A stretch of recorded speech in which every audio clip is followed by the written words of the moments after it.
오늘 갈라디아서 말씀입니다. 지난주에 굉장히 말씀이 길었죠. 그래서 오늘은 좀 말씀을 길지 않게 전하려고 애를 많이 썼어요. 표정들이 못 믿는 눈빛인데요. 한번 해볼게요. 도와주세요. 자, 그래서 그래서 이렇게 본문 자체만 담으려고요. 막 이렇게 가지를 좀 쳤어요.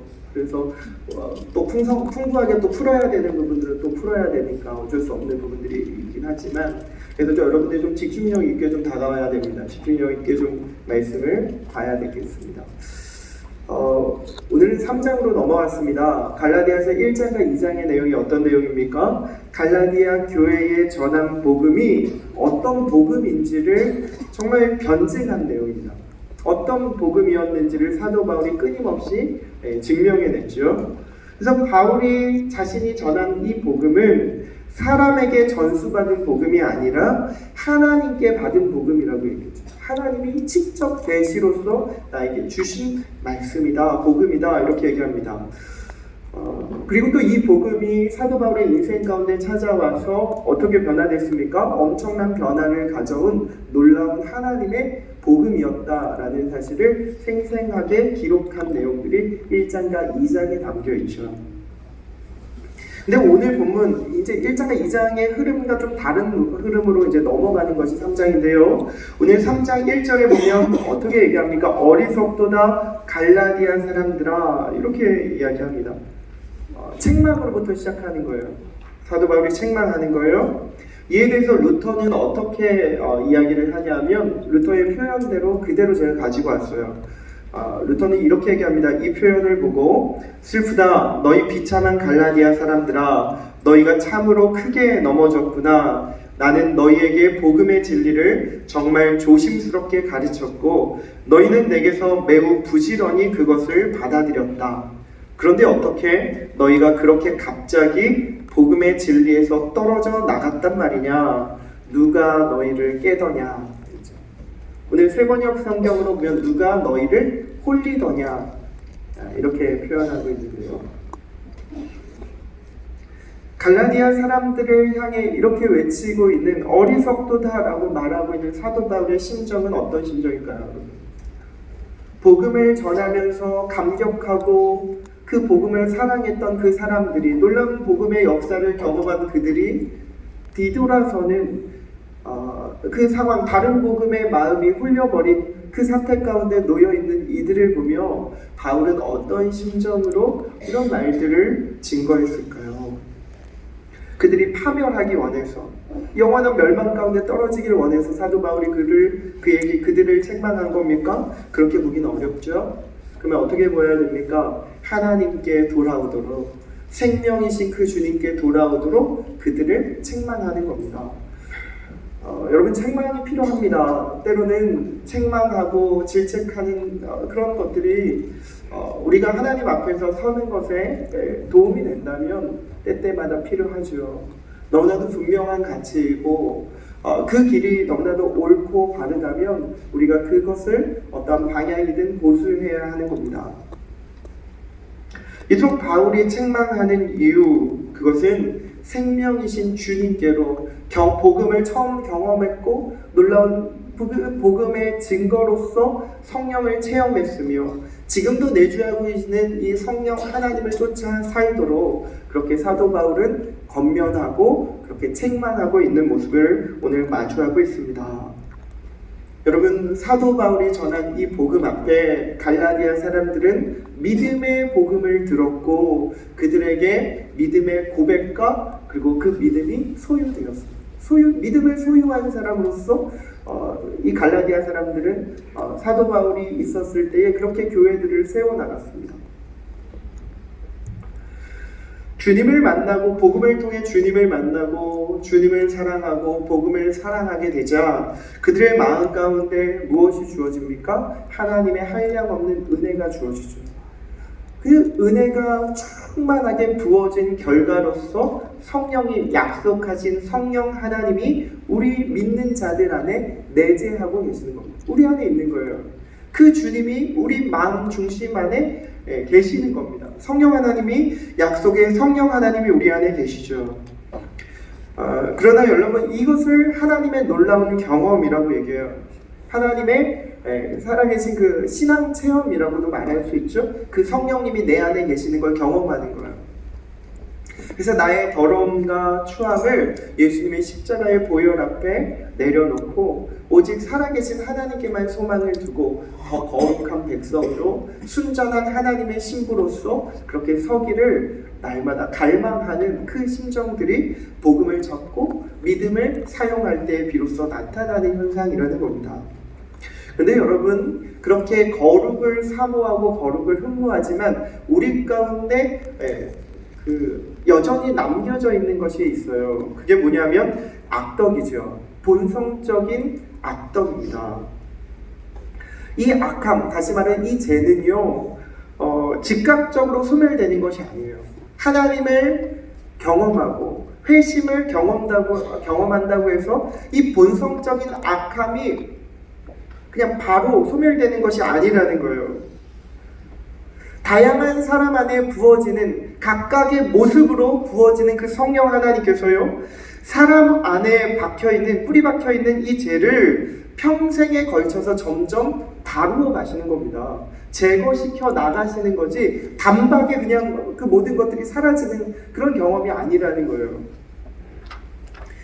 갈라디아 사람들도 마찬가지였습니다. 이 본성적인 악함, 이 죄성이 이들 마음 가운데 여전히 남겨 있는 거예요. 성령 하나님의 놀라운 역사를 경험하고 내 안에 그분이 계신다는 체험을 했음에도 불구하고 여전히 이 죄스러움과 악함이 이들의 마음 중심 안에 담겨 있는 거죠.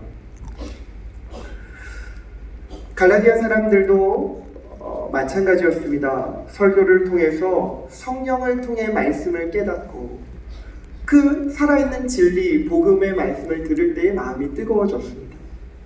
그 성령 하나님이 그의 마음 가운데 내주하셔서 죄인의 어리석음을 보여주시고 죄를 사랑하는 마음이 여전히 우리 가운데 있지만 그럼에도 불구하고 평생 그 죄악됨과 추함을 덜어내야 함을 끊임없이 그 시대에도 성령께서 역사하시며 그렇게 그 작업들을 해나가시는 거죠. 우리 안에 이 부패성이라는 것은 사라지지 않기에 여전히 속고, 세상의 메시지에 속고 여전히 쉽게 넘어지는 우리의 모습을 발견하게 됩니다. 그리고 자연스럽게 거짓 교리가 마음에 들어오면 거기에 우리가 마음을 빼앗기기 쉽죠. 제가 한 형제와 같이 상담하면서 이런 이야기를 한 적이 있어요. 무슨 이야기를 했냐, 목사님, 제가 넘어지는 지점에 너무 복음을 안다고 생각하고 복음을 믿는다고 생각하지만 넘어지면 반복해서 넘어지는 제 자신이 너무 미울 때가 있어요. 이거 어떻게 하면 좋습니까? 정말 복음의 능력이 있다고 이야기하는데 왜 저의 삶 가운데 그 지점만 가면 꼭 넘어지는지 어찌해야 될지 모르겠습니다. 이렇게 정직하게 고백하는 형제의 모습을 보게 됐습니다. 여러분, 성령이 우리 안에 계시고 우리가 복음을 여전히 온전한 진리로 받아들임에도 불구하고 이 죄된 본성은 여전히 남겨져 있어요. 성령 하나님께서 이것을 끊임없이 덜어내고 끊임없이 이 부패성을 이렇게 뿌리 박혀있는 죄를 점점 제거해 나갈 때에 우리는 비로소 하나님의 형상을 닮아내는 거죠. 이것을 무엇이라고 하는 겁니까? 신학적으로는 성화의 과정을 밟는다고 이야기합니다. 단박에 안 됩니다, 여러분. 그냥 기도원에 올라가서 하나님 도와주십시오, 뿌리 박게 해주십시오, 끊겠습니다 해서 탁 끊어지는 것이 아니라는 거예요.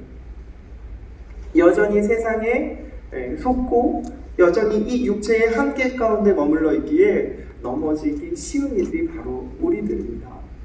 그러나 성령 하나님이 어떤 강권적인 역사에 의해서 어떠한 부분에서 그것을 넘어서게 할 수 있죠. 쉽게 넘어서게 할 겁니다. 그러니까 그 부분들을 끊임없이 놓고 기도하고 그리고 하나님의 도우심을 구하는 것이 마땅한 우리의 모습이겠죠. 그러니까 여러분, 제가 이렇게 말씀드리는 이유는 성령께서 점점 제거시켜 나가기 때문에 여러분 괜찮다, 그냥 그 지점은 그냥 넘어질 수 있다, 이렇게 용납하라는 부분이 아닙니다. 바르게 알고 끊임없이 자신의 연약함을 알고 하나님께 성령 하나님께 그 도우심을 구할 때만 비로소 그 문제가 다루어진다라는 사실을 말하고 싶은 거죠.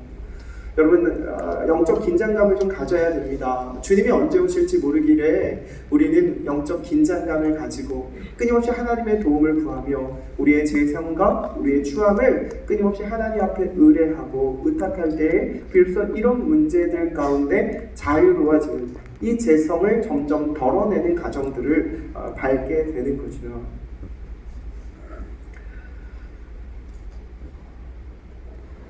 여러분 우리 안에 부패성이 남아있다라는 이 말은 절대로 놓칠 수 없는 주제예요. 이 부패성이 여전히 남아있어서 신앙에 있어서 이 부패성이 남아있다는 건 여전히 예수님을 믿고 성령 하나님이 내 안에 계심에도 불구하고 여전히 부패한 본성이 내 안에 머물러 있다라는 이 사실은요 우리 신앙에 있어서 어쩌면 결정적인 부분을 차지하기도 합니다. 부패한 우리를 하나님이 어떻게 여겨주시겠다고 이야기하는 겁니까? 오늘은 칭의에 대해서 조금 더 살펴보고 싶은데요. 부패하고 여전히 추하고 여전히 넘어지는 우리를 하나님이 어떻게 여겨주시겠다는 거예요? 의롭다고 인정해 주시겠다는 거예요. 의의 옷을 우리 가운데 입혀주시겠다는 거예요. 이제는 신분이 바뀐 겁니다. 여러분 왕의 의복을 입을 때 왕의 신분을 얻는 것처럼 그 의복 자체가 신분을 나타내는 건 아닙니까? 우리는 의의 옷을 입혀주셨기에 예수 그리스도의 복음을 통하여 의의 옷을 입혀주셨기에 우리의 신분이 바뀌어졌습니다. 어떻게 바뀌어졌어요? 하나님의 자녀됨의 복을 누리게 된 거예요.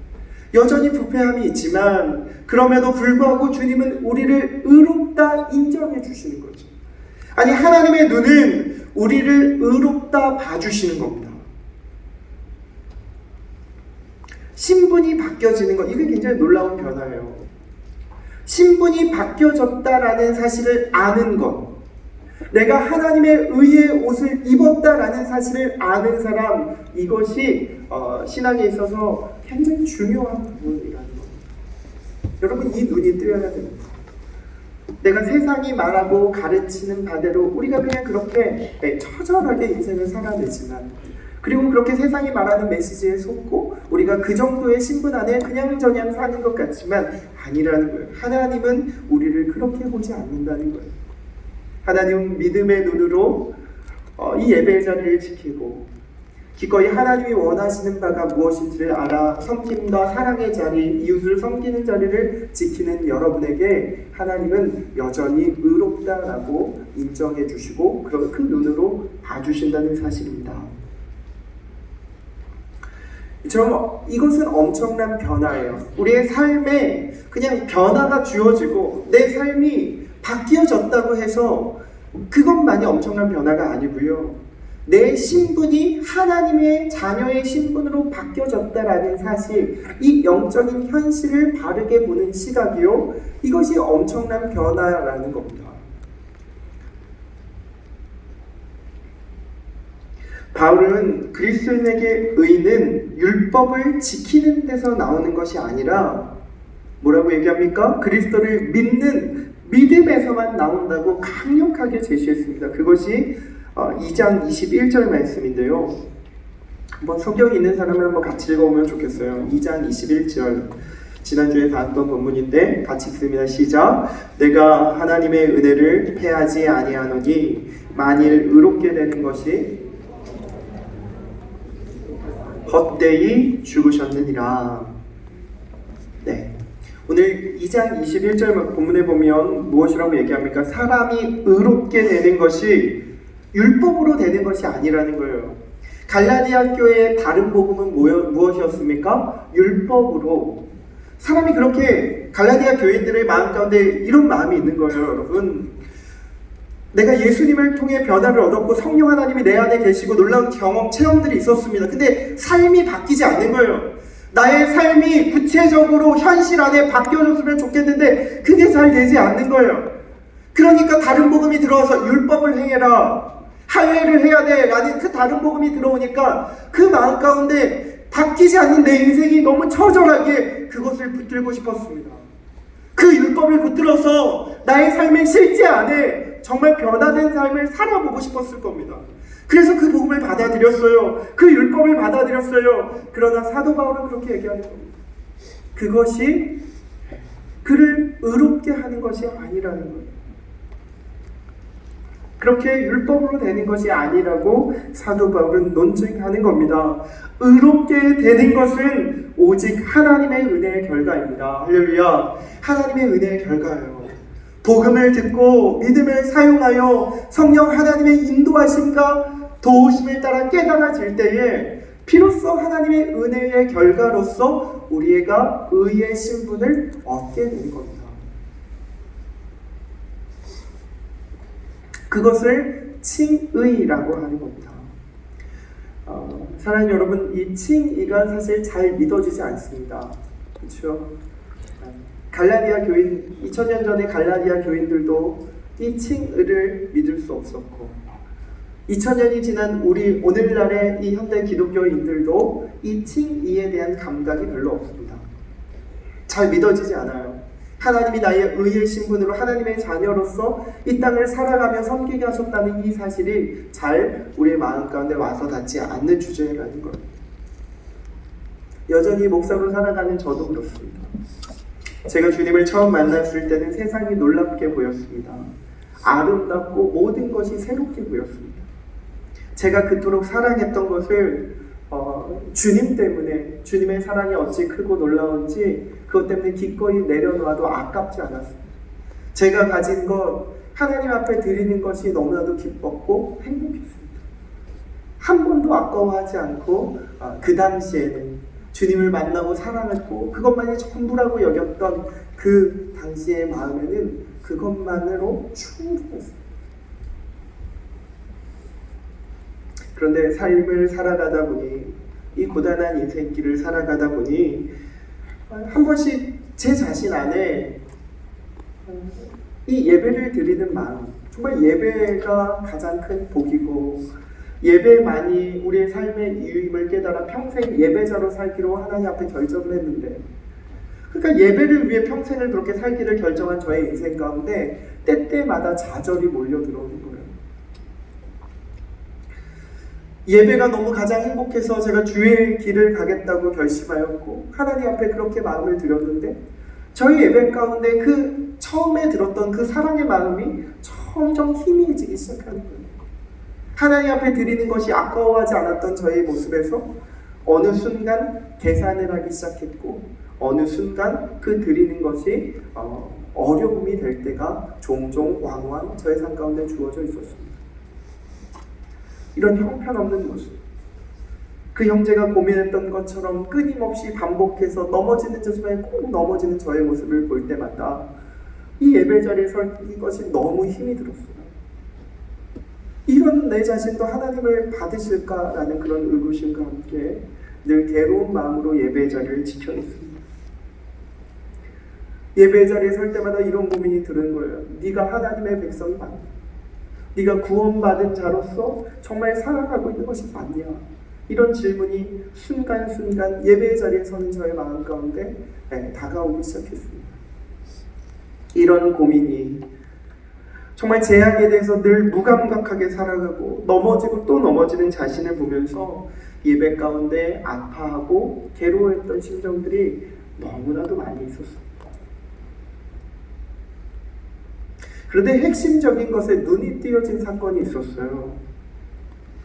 제가 예배의 자리에 설 때마다 괴로웠고 아팠고 그리고 나는 하나님의 백성으로서의 모습은 도무지 보이지 않는 저의 인생 가운데 죄를 짓고 반복해서 짓는 저의 인생 가운데 주님이 나를 사랑하신다는, 나를 의롭게 보신다는 그 사실이 깨달아지는 지점이 있었습니다. 내가 무슨 구원을 받은 자인가라는 그런 절망의 그 자리에 주님의 십자가가, 주님의 그 거룩한 의의 옷을 입은 자로서 내가 서 있다는 그 현실성이 나의 삶에 실제로 와서 닿는 순간 저는 이 모든 것들을 다 비로소 내려놓을 수 있게 됐습니다.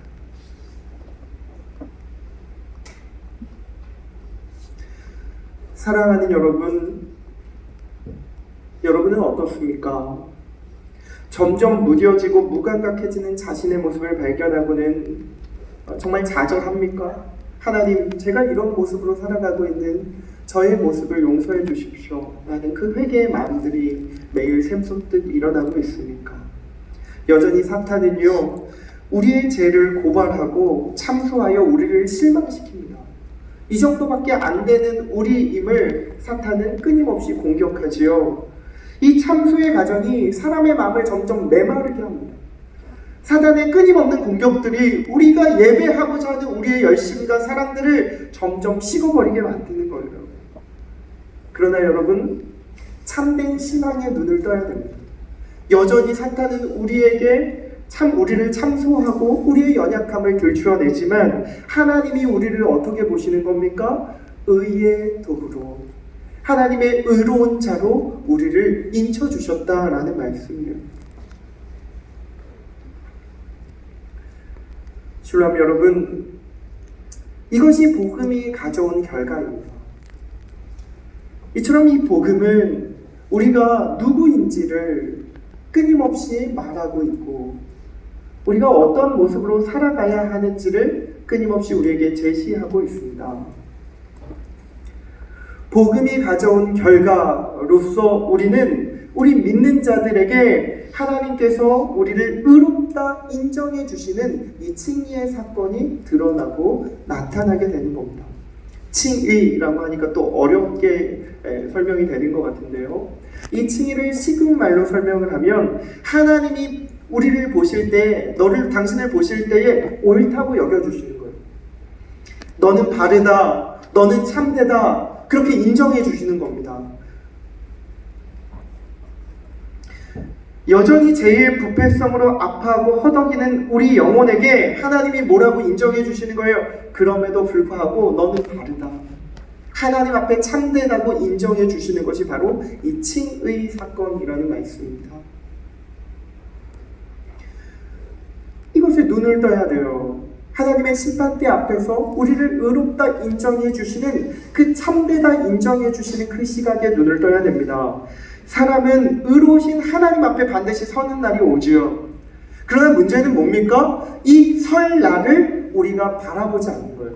설날을 기대하지 않는 겁니다. 주님이 다시 이 땅 가운데 재림주로 오실 거라는 사실을 우리가 쉽게 놓쳐버린다는 거예요.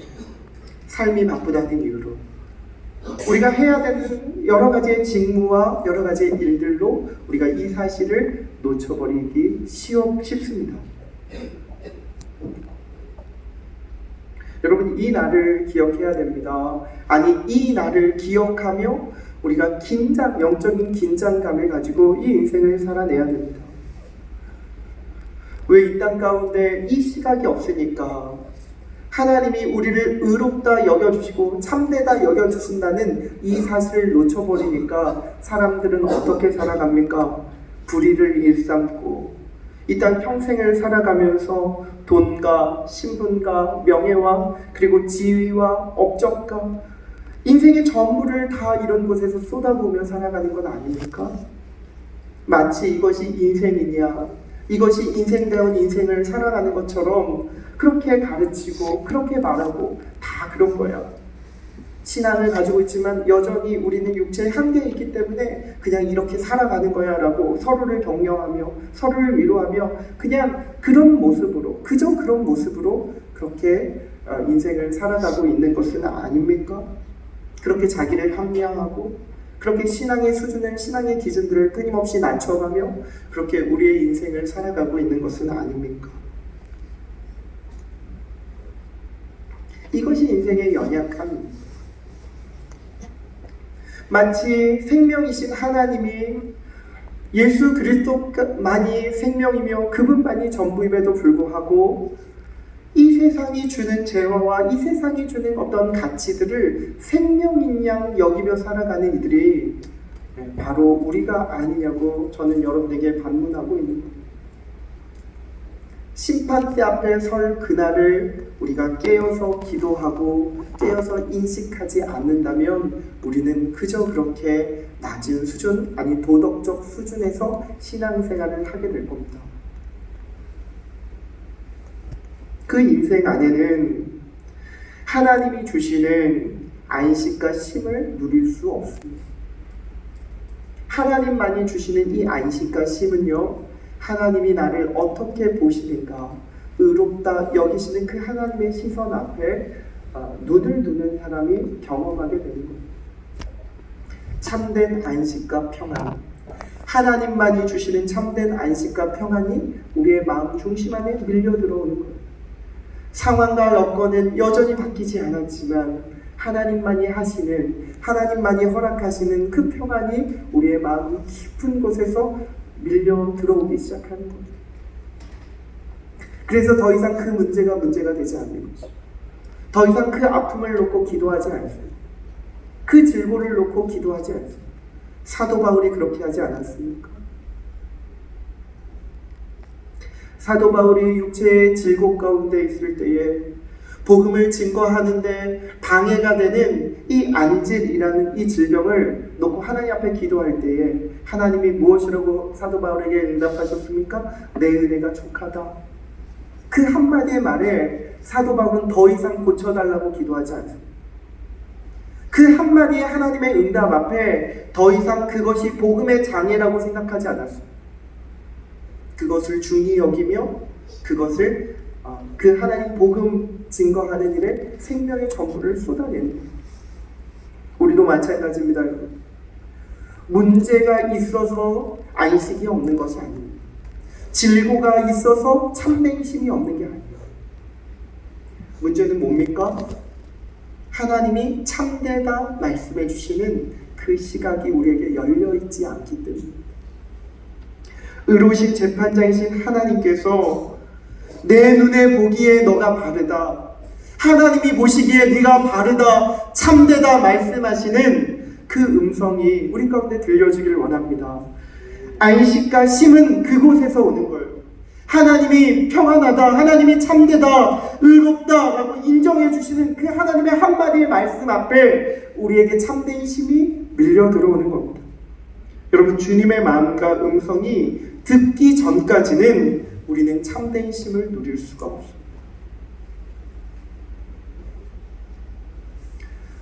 제가 복음을 증거하며 꼭 몇몇 사람들이 꼭 일어나요. 마음 가운데 괴로움이 있는 거죠. 그러면서 이야기하는 겁니다. 목사님, 제가 주님을 만나고 싶습니다. 근데 이게 잘 안 돼요. 어떻게 하면 좋습니까?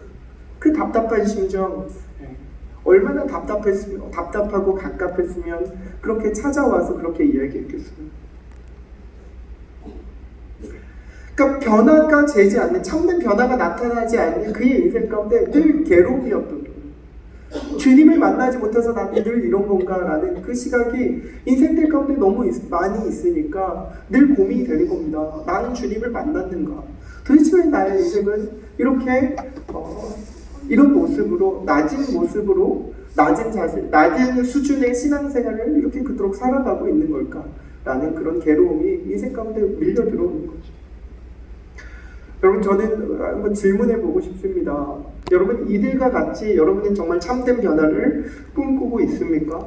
정말 하나님을 갈망하고 하나님을 원하고 하나님을 바라고 있는지 저는 여러분에게 묻고 싶습니다. 여러분, 참된 변화는 우리의 인생의 구체적인 삶으로서 드러나는 것도 있지만 결정적인 것은 하나님이 옳다고 여겨주시는 거예요. 하나님이 옳다고 여겨주실 때에 우리의 삶에 순차적으로 변화가 일어나는 겁니다. 하나님 앞에서 우리가 바르지 못하기 때문에 그분께 삶을 내어드리지 못하는 것 아닐까요? 하나님 앞에 우리가 참되지 못하기 때문에 우리가 그분 앞에 우리의 것들을 깨뜨려 드리지 못하는 것은 아닐까요? 무지몽매한 인생은 이 자격과 조건을 말하는 세상에서 자신을 위해, 자신의 영유를 위해 평생 헛된 시간을 허비하며 살아갑니다. 그러나 주님은 우리 같은 자들을 보시고 끊임없이 실패하는 우리에게 참되다, 내가 하나님 앞에서 옳다라고 말씀해 주시길 원하시죠. 우리 인생의 끝자락에 섰을 때에 네가 참된 인생을 살았다, 네가 그 바른 인생을 살았다라고 주님은 우리에게 끊임없이 말씀하고 싶어 하신다는 거예요. 여러분, 그러려면 눈이 열려야 됩니다. 이 복음 앞에 철저하게 자기 자신을 발견하고 이 복음 앞에 눈이 뜨여져서 참되다 말씀하시는 그 주님의 음성이 들려져야 합니다. 주님이 나를 어떻게 보시는가? 주님이 나를 바르게 여기신다는 이 사실을 우리의 신앙 안에서, 우리의 삶의 자리에서 놓쳐서는 안 되는 결코 중요한 주제라는 말씀입니다. 한몸된 여러분, 우리가 의로워지는 것은 우리의 힘으로 되는 것이 아닙니다. 자격과 조건으로 되는 것이 아닙니다. 하나님의 마음에 들도록 무언가를 열심히 한다고 해서 우리가 의로움이 주어지는 것이 아니라는 말씀입니다. 바울은 갈라디아 교인들을 향해 어리석도다 2번 강조합니다. 이 말이 무슨 말입니까? 뭐가 어리석다는 거예요? 예수 그리스도 십자가가 눈앞에 밝히 보이는데도 갈라디아 지역의 신자들은, 성도들은 어떻게 했습니까? 할례의 눈을 돌렸습니다. 율법의 눈을 돌렸습니다. 그래서 바울은 답답했습니다. 십자가가 밝히 우리 앞에 놓여 있는데 어찌 이것을 놓칠 수 있냐고 반문했습니다. 그렇다면 우리는 핵심적인 질문을 해볼 필요가 있습니다. 갈라디아 교인들이 다른 복음에 한눈을 팔았던 이유가 무엇입니까?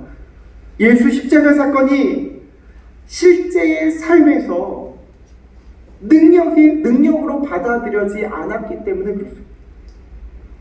다른 복음에 끊임없이 눈을 돌렸던 이유는 예수 십자가 사건으로 드러난 놀라운 능력과 변화들이 삶의 자리 가운데 주어지지 않은 거예요.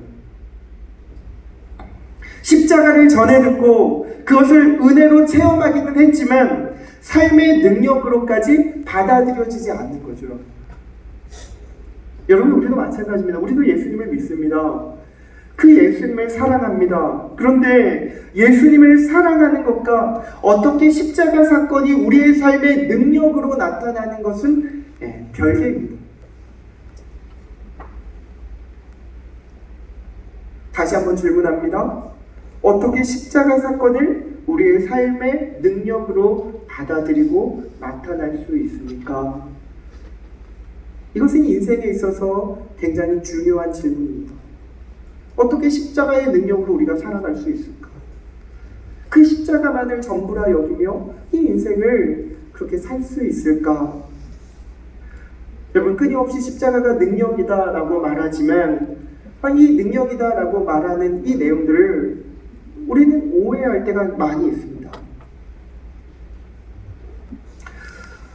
십자가 사건이 삶의 능력이다라는 말은요, 결과적으로 이야기하면 칭의, 하나님이 우리를 의롭다 인정해 주신 그 사건, 칭의 사건 이후로 우리가 어떻게 살아가는가, 어떻게 살 것인가라는 그런 문제 앞에 놓이게 되는 거예요. 다시요. 십자가가 능력이다, 십자가의 능력으로 변화된 삶을 살아가라 라는 그 말은 예수님을 믿고 하나님이 우리를 의롭다 인정해 주신 그 칭의 사건 이후의 삶을 어떻게 살아내는가의 문제라는 겁니다. 여러분, 어떻게 살 겁니까? 그냥 십자가가 능력이라는 말은요, 그냥 십자가를 지며 사는 삶이 아니라는 거예요. 그냥 내가 기꺼이 십자가를 지고 아침 시간에 교사하는 사람들 얼마나 힘듭니까? 11시까지 시간을 맞춰서 오고 또 그 이전 좀 더 자고 싶고 더 쉬고 싶고 또 영어 예배부라도 섬기면 9시까지 맞추려면 더 일찍 일어나서 그 시간을 지켜내는 그 자리가 얼마나 많이 힘들어요. 근데 그런 것이 십자가가 아니에요. 그냥 그렇게 그 시간을 맞춰서 내가 수고한 그 결과, 수고한 그것이 십자가는 아니라는 거예요. 그러면 십자가를 지는 삶, 그거는요, 단지 그냥 사랑을 실천하는 정도로 받아들이면 곤란하다라는 말이에요. 내가 아이들을 사랑하고 그냥 사랑해서 그 어려운 시간을 내가 지켜낸다, 이런 이 정도의 신앙 수준은 아니라는 거죠. 만약에 이런 모습으로 우리가 살아가고 있다면 일종의 기독교를 십자가를 어떤 교양 정도로 생각하는 겁니다. 그리고 뿐만 아니죠. 십자가로 살겠다라고 다짐해서 됩니까, 여러분? 내가 그렇게 살겠다, 그렇게 한번 열심을 내겠다라고 그렇게 결심하고 다짐하면 정말 십자가로 사라지는 겁니까? 변화가 나타나는 겁니까? 아니죠. 절대로 그런 다짐과 열심으로 변화가 나타나지 않아요. 나의 열심만으로 이 십자가의 능력으로 살아갈 수 없다는 거예요. 우리는 의롭게 되어졌다는 사실에 초점을 맞춰야 됩니다. 십자가의 능력으로 산다는 말은 하나님이 나를 의롭게 여겨주셨다라는 그 사실에 초점을 맞추며 살아가는 거예요. 여러분의 인생 가운데 십자가가 삶의 실제가 되길 원합니다. 그냥 뜬구름 잡는 이야기가 아니라 삶의 리얼리티로, 삶의 실제로 와서 닿는 여러분의 믿음의 고백이 되길 원합니다. 그러기 위해서는 우리의 가치 체계가 완전히 달라져야 돼요. 지금까지 믿어왔던 그 패러다임을 완전히 놓쳐버려야 돼요. 달리 해야 됩니다.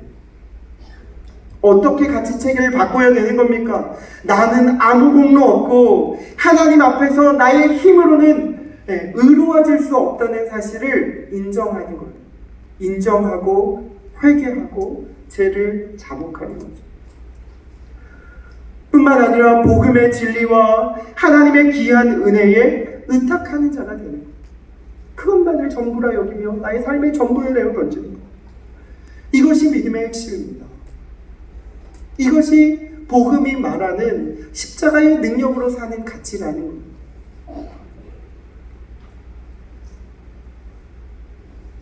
바울은 갈라디아 교인을 다시 원래 복음으로 데려오는데, 다른 복음을 읽고 있는 그들을 다시 처음 전하였던 그 예수의 온전한 복음으로 데려오는데 여러 가지 한계가 있었습니다.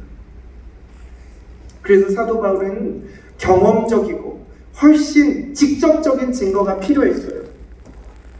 여러분, 저도 그렇게 살고 싶습니다 라고 이야기하고 십자가의 능력으로 살고 싶습니다.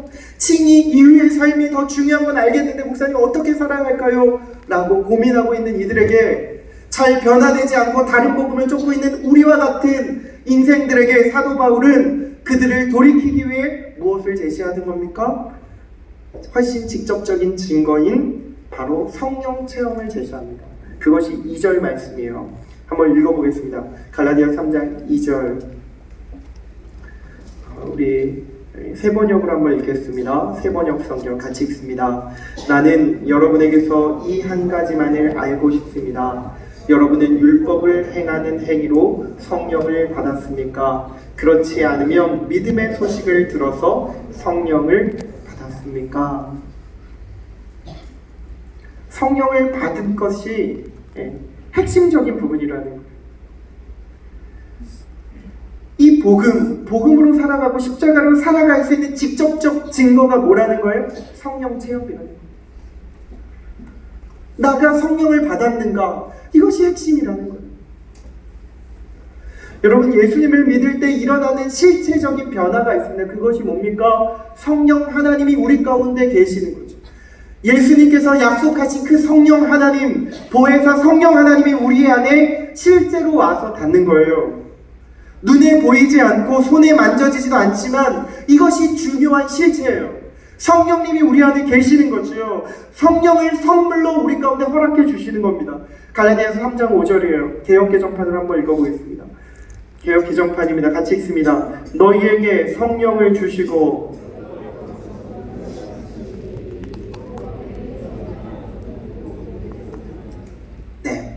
우리 세번역 성경을 한 번 더 읽고 싶습니다. 세번역 성경입니다.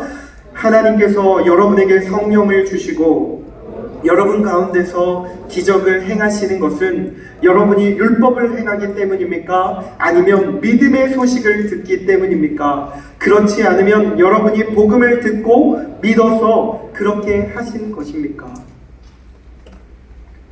여러분, 복음입니다. 온전한 진리에 서기 위해서는 이 복음을 듣고 온전한 진리에 서기 위해서는 성령이 필요한 거예요. 하나님을 믿은 증거로서 이 땅을 인생다운 인생, 섬기는 인생, 하나님이 말하는 기독교인의 삶을 살기 위해서는 반드시 성령이 우리 안에 내주하신다는 이 사실을 놓치지 않는 겁니다. 모든 진실한 성도는 성령을 선물로 받습니다. 예수님이 돌아가시고 나서 오순절 마가의 다락방에 불같은 성령이 임하셨습니다. 기독교 역사에 대해서 중요하고 결정적인 사건 안에 성령 하나님의 역사가 없었던 시대가 없습니다. 모든 부흥 사건 안에 하나님이 일하셨던 그 부흥과 복음의 역사 안에 단 한 번도 성령이 일하시지 않은 적은 없었다는 말씀입니다. 성령의